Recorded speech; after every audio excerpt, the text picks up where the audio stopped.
tuwing anibersaryo, tatalon tayo. Amen. Pag fellowship lang, wala pong ganito. Kasi ito, binigyan tayo ng karapatan ng Diyos na tapakan, ang ahas at alakdan. Magpalayas ng masasamang espiritu sa pangalan ni Jesus. Amen? Kaya at magpagaling ng mga may sakit. Kaya nga tumalong kayo. Tapakan niyo sa Satanas. Yung hindi makatalon, masakit ang tuhod, padyak lang. Diba? Tatamad niyong umantyak. Di si Satanas nananatili sa katawan niya. Yung mga sakit, galing kay Satanas. Yung kaguluhan, galing kay Satanas. Lahat o, paghihirap, galing kay Satanas. Tapakan niyo siya para lumayas siya sa buhay niyo. Kapag lumayas siya sa buhay mo, umalis, iginhawa ka. Gagaling ka. Amen? Oo, yan ang karapatang binigay sa atin ng Diyos. Tapakan ang ahas at alakdan. Nasa Bible yan, hindi salita ko. Amen? Magkaroon na ng kapayapaan, matigil ang gera. Nakita niyo, nag-aaway ang Israel at Iran. Nakialam ang Amerika. Nawala ang Israel. Bakit? Mahal ng Diyos yun eh. Ang naglalaban ngayon, Amerika at Iran. Diba? Ayun, i-pray natin na may stop na. Kasi apektado rin tayo eh. Diba? Mataas ang bilihin. Bumaba ang pera natin. Kaya mamahal ang lahat ng halaga na bibilhin mo. Kasi mahal ang dolar. Pag mahal ang dolar, mas baksa ko ang 30, 50, ngayon 60 na. Kawawa ako ang Pilipinas kapag ganun. No? Natutuwa yung may mga mahal sa buhay na nasa Amerika, sa ibang bansa. Ang sistema, konti lang naman yun. Hindi naman sangkatutak na nasa abroad. Ay pray natin na magkaroon ng kapayapaan. No?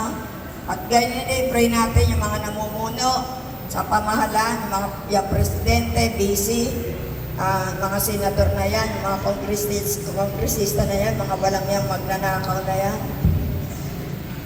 Mga magnanakaw lahat dyan, bilyon-bilyon kung magnakaw. Kung wala kang magnanakaw sa atin, hindi ko tayo maghihirap kahit may gulo. Kasi magaganda yung magiging patakaran ng ating namumuno. At walang taxes ang ating bibilhin. Yung sardinas may taxo yan. Lahat. Kinakain natin, binibili, may taxes yan. Per piraso Hindi bultuhan. Kaya pag bumili ka ng isang sardinas, may tax po yan na dinadagdag sa ating. Kaya percent tax, kung tatanggalin po yan, bababa, ba't ayaw nilang tanggalin? Kasi wala silang nanakawin. Naintindihan niyo ako? Kaya huwag kayong boboto sa mga walang yana yan. Huwag kayong magpapabayad. Bakit? Naging sanidin tayo ng kasalanan nila eh. Bakit? Dito ba may bayaran? Hindi ko alam sa Pangasinan. Sa Samar, 15,000 eh. Ang isang botante. Dito sa inyo sa Pangasinan, wala ba? Meron. Totoo niyo, aminin niyo. Sa amin sa Bulacan, meron eh. Nung araw, tumatanggap ako. Ngayon, di na.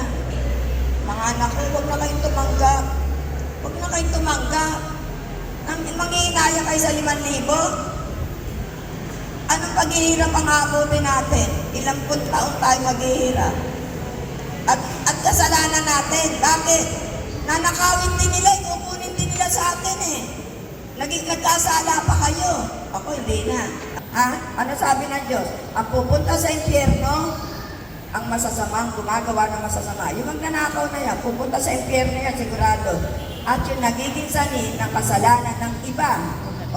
Kayo nagiging sani ng kasalanan ng iba. Kaya nasa kasalanan po kayo. Kaya ang buhay ninyo, hindi rin gumaganda. Hindi totoo yun. Kasi pag may kasalanan ng tao, may pader sa pagitan ng Diyos at ng tao. Kaya anong dasal mo? Walang grasya.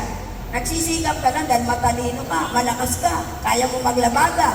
Pero hindi ka makakaahon sa hirap, habang buhay ka, labada rito. Pwede ka namang gumanda ang buhay. Nakita mo si sister, pupunta na ng Taiwan.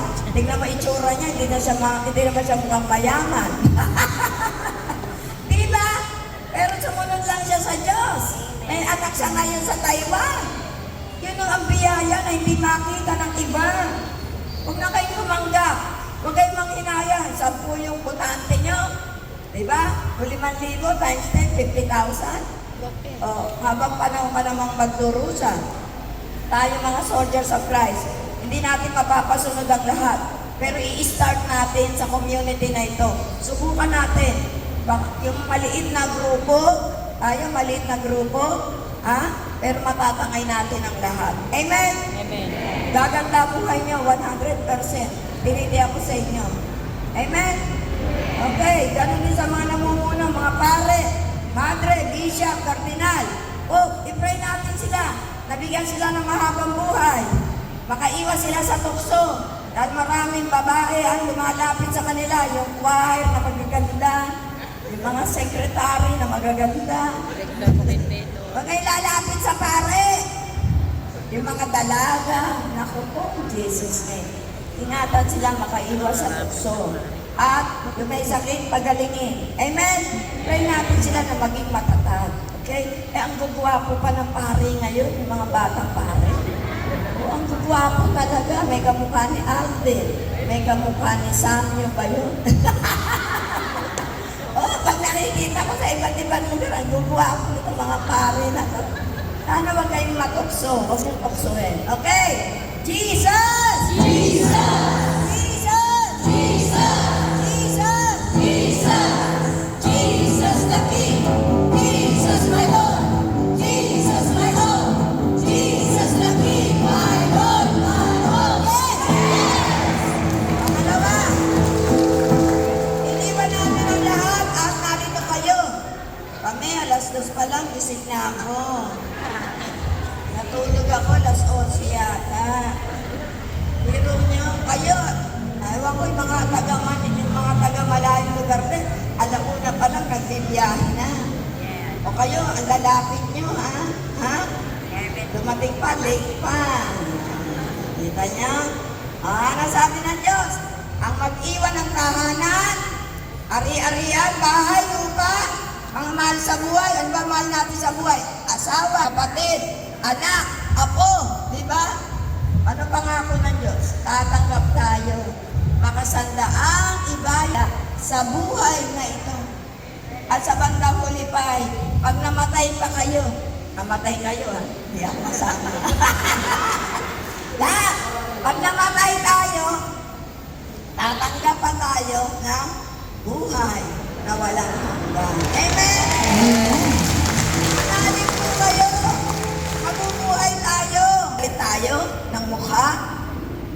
Papayag ka ba, sister, magkapalit tayo ng mukha? Hindi. Amen. No, ikaw pa rin yan. Kaya nga yung biyaya, matatanggap mo pagdating mo sa buhay na walang hanggan. Okay? Kaya walang pera, dito baon sa utang. Naku, makunat magbayad. Bibigyan kayo ng pera ng Diyos para makabayad kayo. Amen. Totoo yan. Pag sinaysay ko sa inyo, mahaba ako eh. Okay, basta't meron, kahit makapulot kayo. Kayo, magiging cancer po yun.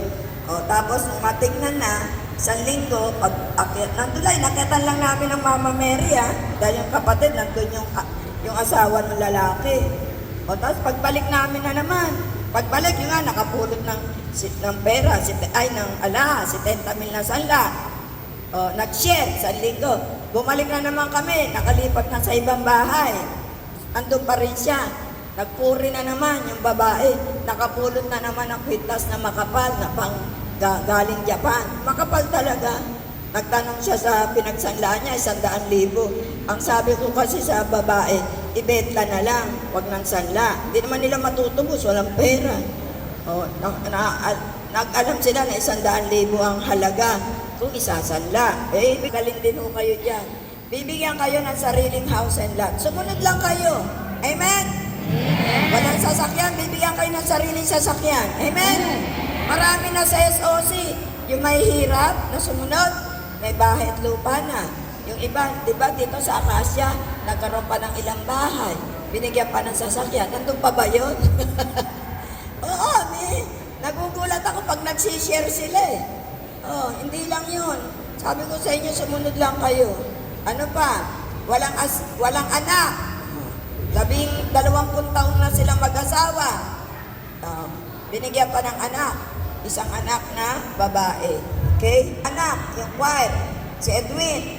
Yung asawa, ang sugar, 300, 500. Paano mabubuntis yun?